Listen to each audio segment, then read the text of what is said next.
Hey all, here are OS Reviews. In this video, we're taking a quick look at the HiFi Walker H20 Pro. This is a DAP digital audio player, or a HiFi MP3 player, and earlier we actually checked out their H2, which I think isn't a bad entry-level DAP, just for music playback. However, it's been on the market for a few years, so some of the components could use with a bit of upgrading, primarily in the Bluetooth chip, being 4.2, so kind of a generation behind, but if you're using it as only a wired player, I guess it doesn't matter as much. In contrast though, the H20 Pro is a much newer device that came out just a month ago. So this is a 2024 entry, having the latest generation Bluetooth chip, in addition to support for aptX and LDAC, which was technically missing on the H2, only having aptX but no LDAC support. And now this model has both a touchscreen in addition to still a scroll wheel, giving you that mechanical feel as you're navigating through some of the controls. So kind of a combination of those two worlds, making it more of a premium model though, retailing for roughly twice the amount of the more basic H2. The packaging contents though are still the same, including a carrying pouch as well as a standard USB Type-C,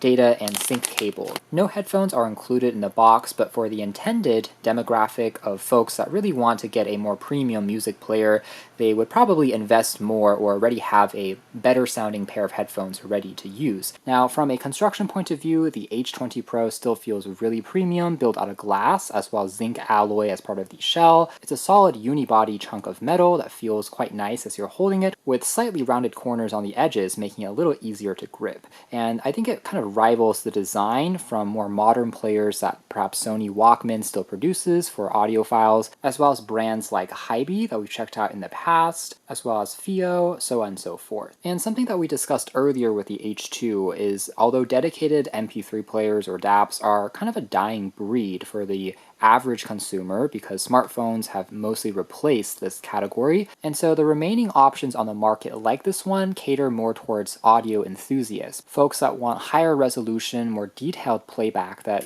can't really be achieved on most average phones that have lower quality DACs, so this thing can squeeze out even more detail, plus still have an analog headphone jack. In this case, both a 3.5mm as well as a larger 4.4mm as well, for even larger studio-style headphones. These are features and I/O that you simply won't find in an average smartphone these days. If you want a dedicated device just for listening to music, perhaps to not take up as much space on your phone's memory, in addition to use it when you're exercising or working out, that could be another possibility to consider. Now, speaking of the DAC inside, this one is using the dual ES9219 chip compared to the TI single-core chip on the more entry-level H2. That one was more advertised as DSD64 or 128. This one can go all the way up to DSD256, 32-bit, 192 kilohertz, providing even more nuanced and detailed audio reproduction when driving larger headphones. In fact, they claim that all the components, including the analog connection jacks, should also be free from any distortion, quote-unquote low noise, low jitter active crystals to ensure high precision timing, and this player has both Wi-Fi and Bluetooth built on in. Wi-Fi allows you to wirelessly send music over onto the player, as well as connect it to the optional companion app, which is interestingly using the HiBy Music app, aka HiBy Link functionality. Not complaining too much though, because the HiBy Music app is pretty well designed. You can also use it as a wire DAC as well, so if you're not listening to music on it as a dedicated player, you can connect it to your computer and then use it as an external sound card, then connecting headphones onto the player for the music to come out, and it'll be able to produce higher audio performance compared to the DAC built into most laptops. The list of supported audio formats is still pretty much the same as what we saw on the H2, which is for the most part all the ones that you'll see on the market, including lossless audio formats like FLAC as well. Interestingly, the battery life is also mirroring what the H2 advertised. That is, with wireless connectivity turned on, you'll get around 10 hours of streaming playback. However, if you have Wi-Fi and Bluetooth off, you'll achieve around 3 times longer endurance, and it's pretty quick to charge in just around an hour and a half. So again, the Bluetooth chip here is bidirectional, both a receiver and a transmitter for connecting to your phone or connecting to wireless headphones or speakers. And also the screen, by the way, measures 3.2 inches. It's an IPS LCD panel. Closer look here at the player. Located on the right-hand spine are going to be all the controls, including the scroll wheel, which is pretty tactile and satisfying as you are pressing on it, as well as precision milled play pause skip track controls. Scroll wheel will dub as volume when you are listening to music. The buttons feel pretty tactile and easy to press on, along with an LED status light. Down below here is going to be the micro SD card slot. Now, it does not come with built-in storage of its own, similar to the H2, so it relies on external cards. Thankfully though, a 128GB card is pre-installed. It can support memory cards up to 512GB. Bottom here features the I/O for audio as well as the USB Type-C port, which also supports OTG. So if you connect it to an SD card reader or a thumb drive, it can read it back directly as well. The back is constructed out of glass, a little bit glossy but still premium feeling. The screen here again is fully laminated and otherwise offers pretty decent viewing angles.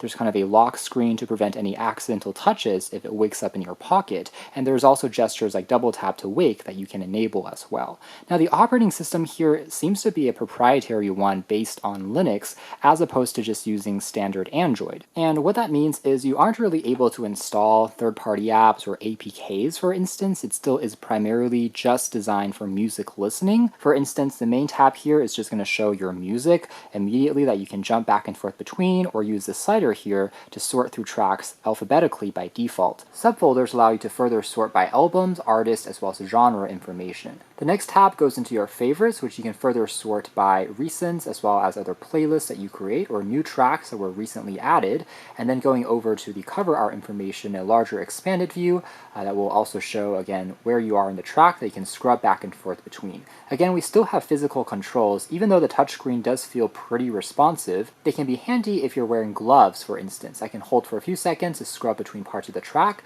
and still be able to control the music without even touching the screen. You're also able to favorite tracks from here as well, in addition to tap on the top to go into some of the advanced settings. And this is definitely an aspect where it has an advantage over the H2. It goes into much more granularity. For instance, you're able to shape the audio to be brighter sounding versus warmer or darker sounding. You can change the bass for it to be deeper versus lighter. Vocals can be more recessed versus more forward sounding, so on and so forth. So it gives you a more descriptive label for adjusting, which might be a little bit more intuitive compared to using the frequency sliders yourself. And when satisfied, you're able to hit on save as well. So that's kind of the quick settings that you have.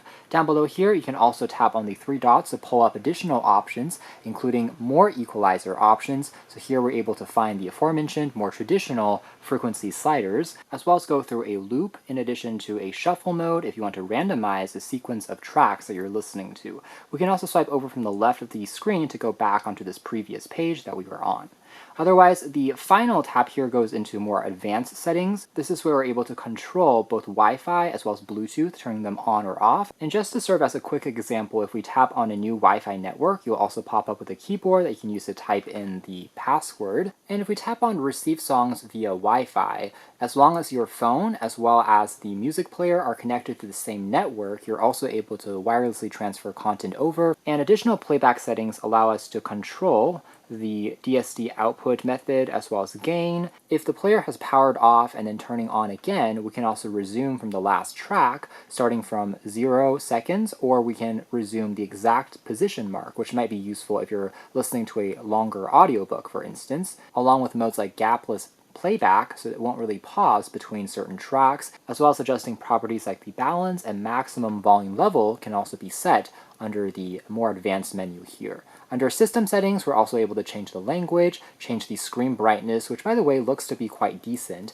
Again, viewing angles are generally not too problematic because of the IPS LCD nature, at least it's not a TN screen, and generally speaking, responsiveness wasn't too bad either. For USB mode here, we can also choose between storage, or if you want to use it as a external DAC, you can also choose the other option, and again, turning on and off the double tap to wake functionality, as well as power and timeout settings. Now, by the way, if you are inserting a new SD card, you can also tap on Update Database, and it will just kind of refresh the library and make sure all the songs are then showing up in the previous pages that we saw there. There's a final function tucked away under Advanced Settings called eBook. This is really just a file reader, displaying some text notes if you want to drag and drop them over, which is, I guess, one feature missing on the H2, but honestly, I don't think it's really a super practical feature that many folks might use, particularly on something so small which doesn't have a e-ink screen, for instance, but it is is one extra, although you don't find other utilities like a photo viewer or a video viewer app either, so it is very much still focused on music playback as its main selling point. And I suppose that's understandable, but at least having a photo viewer or maybe a video app as a bonus might have been nice, considering this model does have a slightly larger screen. So in other words, it's not quite as fully feature stacked compared to an iPod Touch when it comes to the extent of programs that you can run, but again, having a higher quality DAC as well as audio chip inside would be the main selling point. And on the subject of extras, it might have been neat to consider something like a built-in voice recorder as well as perhaps an FM radio, but it is what it is. Now let's take a quick look at the optional HiBy app. It is available for both iOS as well as Android, and from here you're able to tap on the key and then refresh to find nearby devices, allowing us to even use our phone as a remote. So for example, if you are connected to home stereo speakers, and this might be a little bit further away from you, you can now use this on your desk to then click on the track that'll be playing back, connected to the player with its higher quality DAC. So the HiBy Link app is actually pretty neat when it comes to giving you this customization, and responsive enough when it comes to overall operation. The very top here also features the same folders, including album, artist, genre that we saw on the player as well, mostly mirrored on this companion remote app. Some final additions in the HiBy app allow us to download the track onto our phone's memory, in addition to obtain lyrics and cover our information online. It will do a quick search. So here's a quick example. After a couple of seconds, it's found some corresponding album arts that might be what this particular track is implying, and you can actually save this information over as a metadata. And as far as audio quality and performance is concerned, I have to say it's also been very solid. I already thought the H2 was honestly excellent sounding, but if you are pulling hairs and comparing them side by side, then yes, the H20 packs even more detail and resolution, particularly when paired with higher quality headphones. In addition to well-recorded tracks, you are able to get a super nuanced listening experience, able to delineate between all of the instrumentals and vocals, tiny details and textures which might be otherwise masked, and I would dare say that the audio quality is perhaps one of the best I've ever encountered out of a dedicated music player or audio player. It really is that good. There's zero distortion at all, and with all of the kind of copper-lined audio jacks, so you don't get any hissing or any interference when you are connecting the cables. Also, it's packing a huge punch in terms of volume. Usually leaving it at just around 5 or 6 is already more than loud enough for me, but if you find certain tracks would be too low in terms of their level, you can easily crank it up, acting as a powerful amplifier that can drive much larger headphones as well. And that can also be helpful if you are using it as an external DAC when connected to a computer, for instance. I also had no problems when it came to playing back a variety of tracks, including FLAC that we saw there in the demo, MP3, WMA were all recognized without any issues, resulting in a very enjoyable overall experience when it comes to music playback. Maybe the only slight quirk that could possibly be improved on in a revision or software update would be allowing you to customize what the scroll wheel can control. At the moment, it is only for volume, as we touched on, but if it could also allow you to use it for scrolling up and down through lists, for instance, that might be a helpful extra. When it comes to wireless connectivity, both Bluetooth and Wi-Fi were pretty good. I didn't encounter too much disconnections in my testing, and thanks to a more up-to-date Bluetooth codec, I was able to more successfully use wireless buds and have lower latency on here compared to the H2. So audio tracks were synced together a little bit better, and also I was able to remain within a range around 10 meters away from the headphone, speaker, device, and I didn't really encounter any disconnections either. All in all, very consistent performance when it comes to audio reproduction. So that is more or less it as far as our hands-on review of the HiFi Walker H20 Pro Hi-Res DAP or digital audio player. I do really like the design of this player. All of the gold accents I think gives it a very premium touch. It feels very well put together. Sound quality is one of the best that I've encountered thanks to a high-end audio chip or DAC inside that really brings the music to life with plenty of volume. It is versatile in the sense that you can use it as an external DAC with a computer or even paired with your smartphone. This time around with the built-in Wi-Fi and HiBy app support, the wireless file transfer and remote control features I think are also quite handy. Plus, it's ultimately still relatively compact compared to most modern-day smartphones. Maybe the only slight downsides, as we touched on earlier, would be it still is 100% focused on audio. You don't get any extras including audio recording, FM radio, photo, or video playback are still not going to be found on this player, but it does have a more polished UI, now also supporting a larger headphone jack output, as well as more updated components from the DAC, Bluetooth, and the new Wi-Fi chip. Overall, contributing to a more premium DAP as well, compared to the more entry-level H2. You can learn more details if interested in the links down below, but for now that's been our video. Thanks for watching here at OS Reviews. That has been the HiFi Walker H20 Pro